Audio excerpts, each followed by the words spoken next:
Nuestro estudio de hoy lo hemos titulado Tres cualidades de la fe. Todos nosotros sabemos que a la hora de buscar el auxilio de Dios en medio de nuestros problemas, lo debemos hacer con fe. La Escritura misma dice que sin fe es imposible agradar a Dios. Precisamente por eso le pedimos al Señor ayuda en medio de nuestros problemas, porque tenemos fe en que Él va a ayudarnos, porque tenemos fe en que Él va a asistirnos en medio de nuestros problemas. Sin embargo, puede suceder en alguna ocasión que aún teniendo fe, pareciera que el Señor no lucha por nosotros. Y entonces terminamos preguntándonos, ¿me habrá escuchado el Señor o no? ¿Realmente habrá oído mi súplica o no me escuchó? ¿Qué pasó?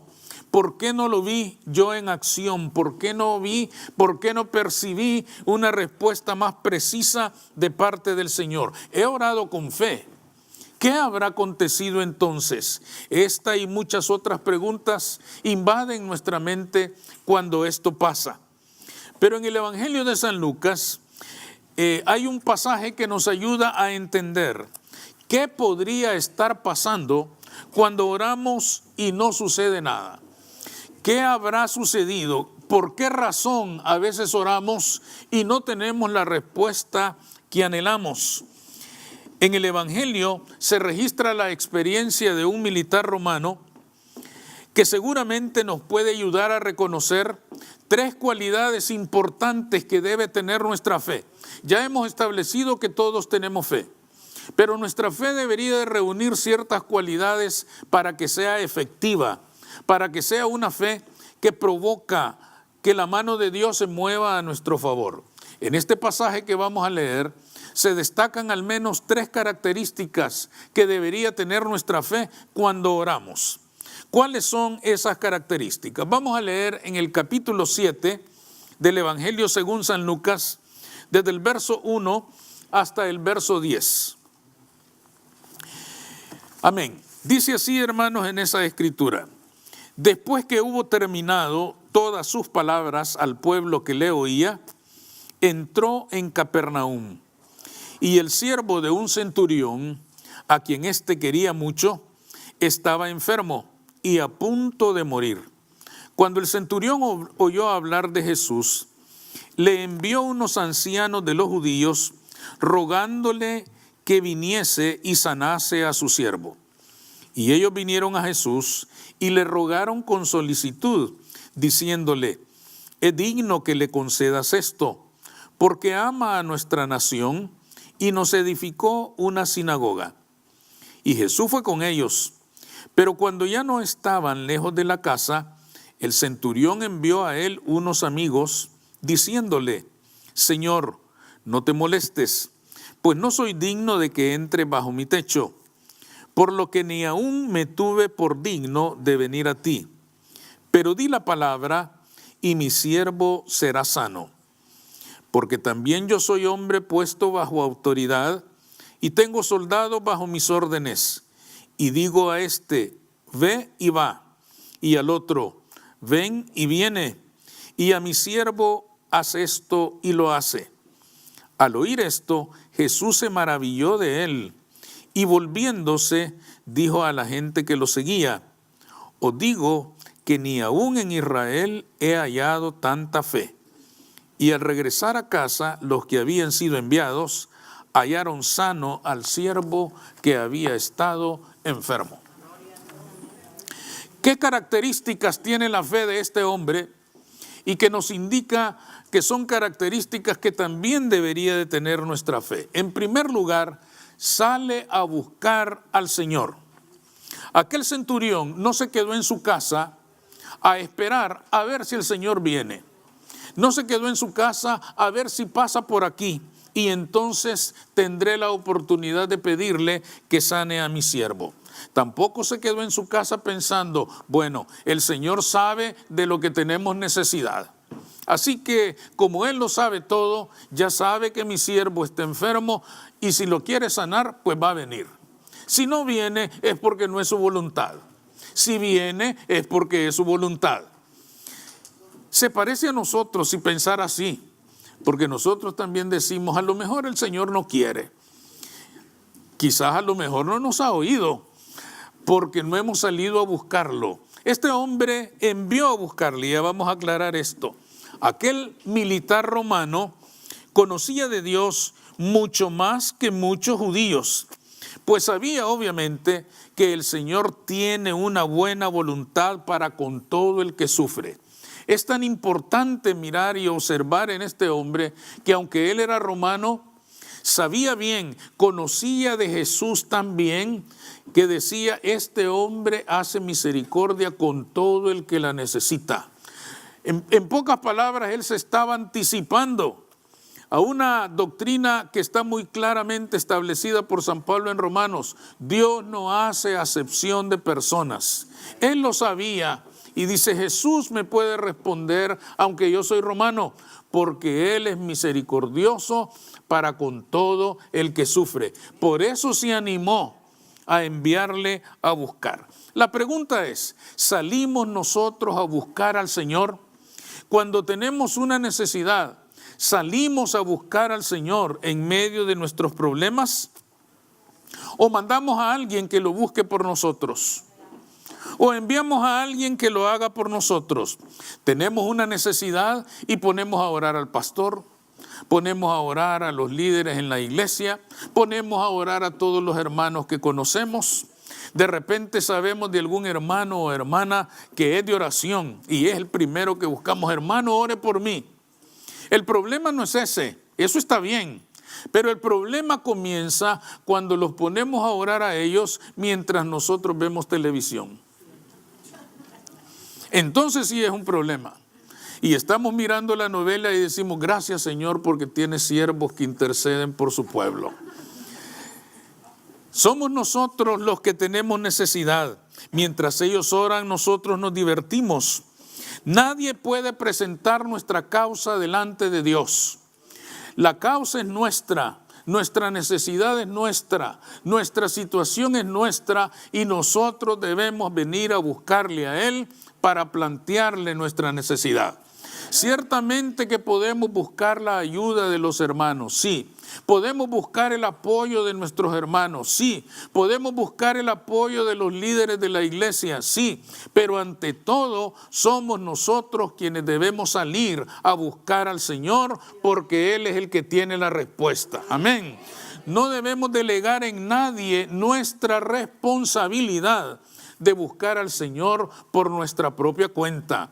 Debemos ser nosotros los que hagamos el esfuerzo, los que tengamos la voluntad y la disposición de salir en busca de Él porque tenemos una necesidad nuestra. Y Él no hace acepción de personas, pero tiene que escucharnos.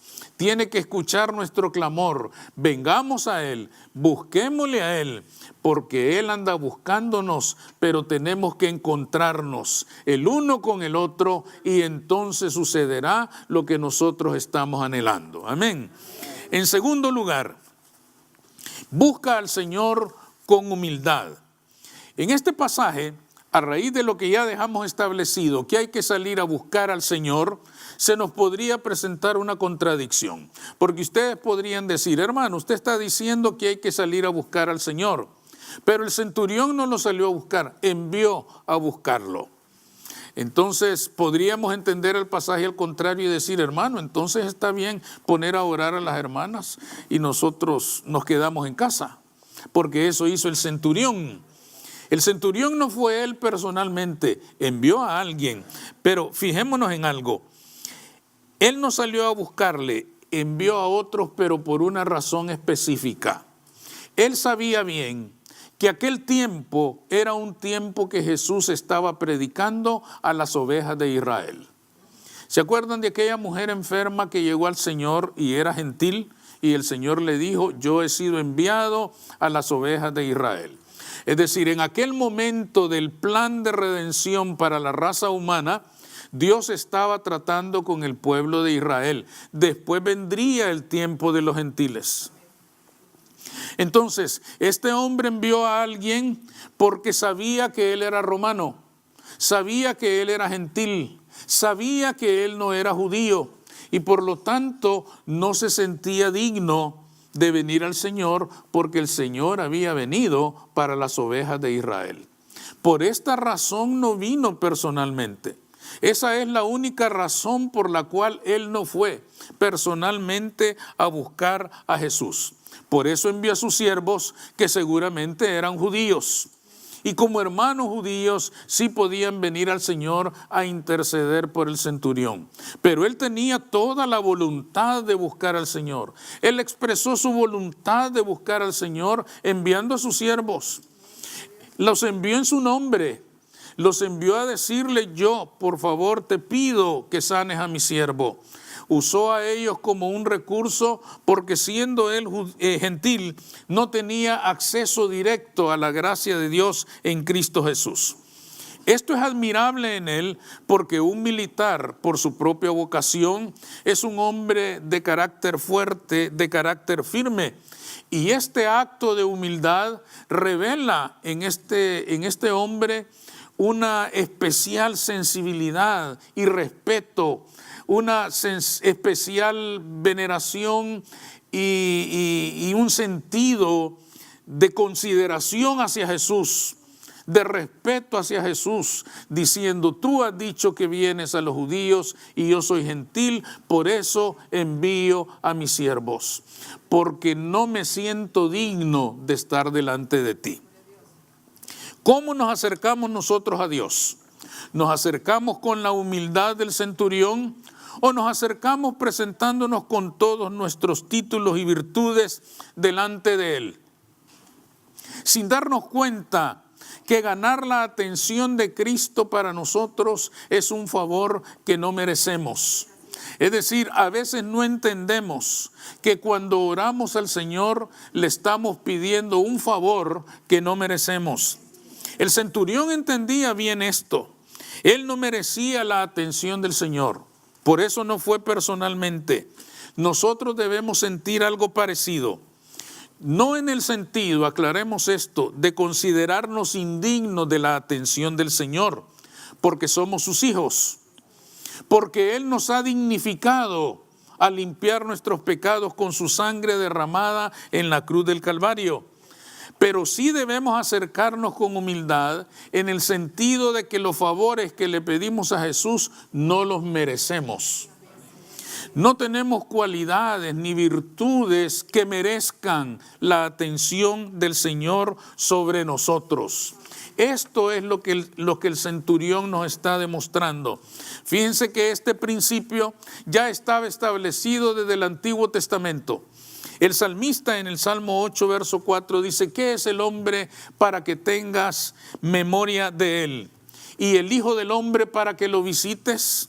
El salmista, adorando a Dios, se da cuenta de que Dios es tan santo, puro, majestuoso, soberano, Rey eterno, que el hombre de ninguna manera debía ocupar su memoria. Sin embargo, Él le está diciendo, lo que Él está reconociendo es: a pesar de que no merecemos estar en tu memoria, permanecemos en tu corazón de día y de noche.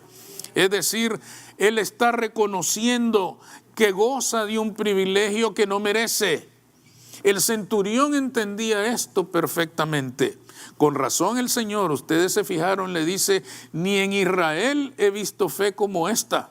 Y él estaba incluyendo que este centurión comprendía muchos principios que los judíos no entendían. Porque yo sé que cada judío que venía al Señor venía casi exigiéndole: arréglame esto porque yo soy judío. ¿Cómo nos acercamos nosotros? Señor, necesito esto, ya. El otro domingo vengo para ver si ya lo llevas avanzado. Parece que le estamos exigiendo al siervo que haga algo para nosotros que somos los señores, cuando en realidad la relación es distinta. Él es el Señor y nosotros somos los siervos. El centurión nos está diciendo con qué actitud nos acercamos a Dios. Nos acercamos reconociendo que no merecemos, pero aunque no lo merecemos, estamos en el corazón de Cristo de día y de noche. Aunque no lo merecemos, Él nos ama por sobre todas las cosas. Aunque no lo merecemos, Él está atento a cada una de nuestras necesidades. Pero reconocer esto es reconocer que el favor que le rogamos no lo merecemos, que no se lo estamos exigiendo, se lo estamos pidiendo, le estamos rogando, le estamos suplicando que atienda nuestra necesidad, que nos haga misericordia en medio de nuestras necesidades, y entonces nuestra fe será más efectiva a la hora de orar al Señor. Y en tercer lugar, para ir terminando, este centurión reconoce que Jesús es el Rey. Cuando Jesús está ya en camino hacia la casa del centurión, fíjense que el Señor atiende al ruego de los emisarios que ha enviado el centurión. Y ya va camino a su casa. Y de alguna manera quizás el centurión se da cuenta que el Señor viene hacia su casa, y entonces envía a unos amigos y le dice: Señor, no es necesario que vengas a mi casa. No soy digno de que entres en mi casa. Solo di la palabra y mi siervo será sano. Y él mismo le presenta a Jesús el argumento por el cual le dice esto. Le dice: porque yo también soy hombre de autoridad. Él está diciendo: yo también soy militar.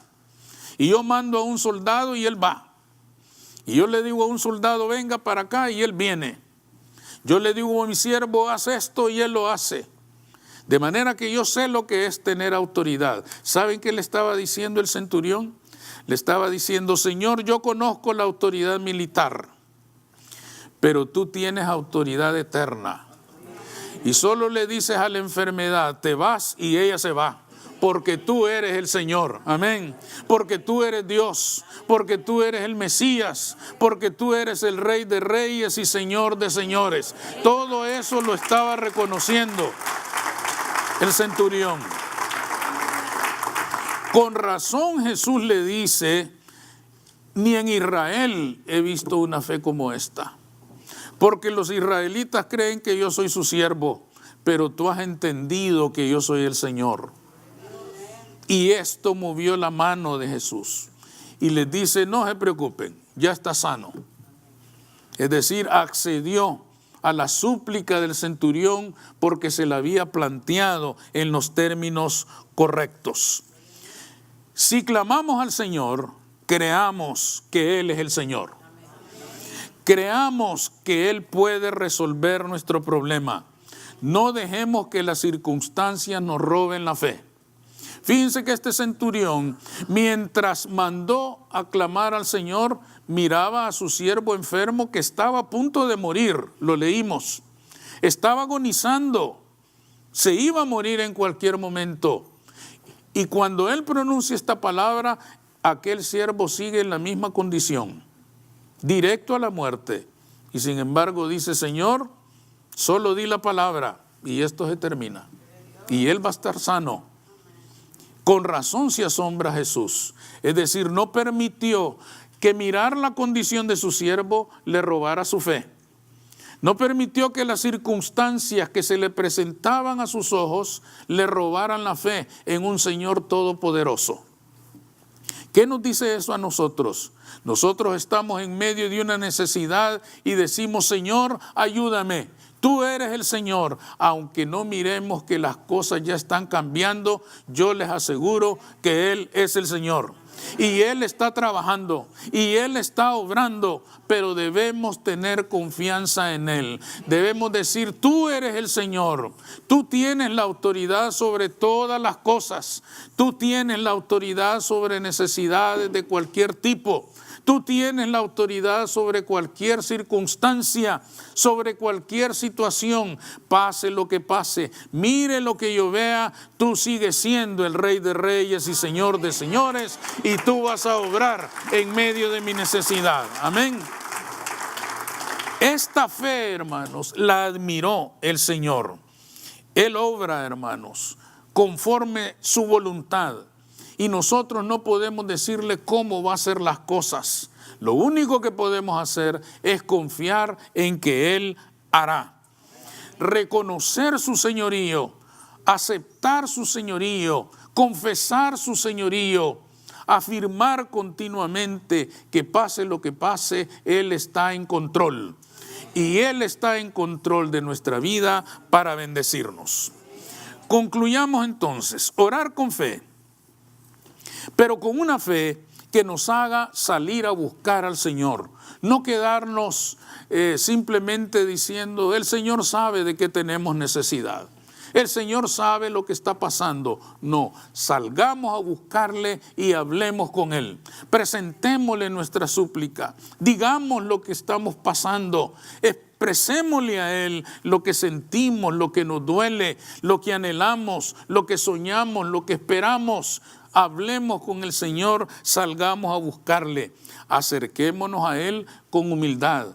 No a darle órdenes, sino a suplicarle que intervenga a favor nuestro en medio de nuestras dificultades. Y finalmente, salgamos a buscarlo con una fe que confiese y reconozca que Él es el Señor, que Él es el Rey y que no hay enemigo grande frente a su presencia, que no hay problema invencible delante de Él, que los problemas pueden ser para nosotros enormes y aterradores, pero para el Señor son insignificantes.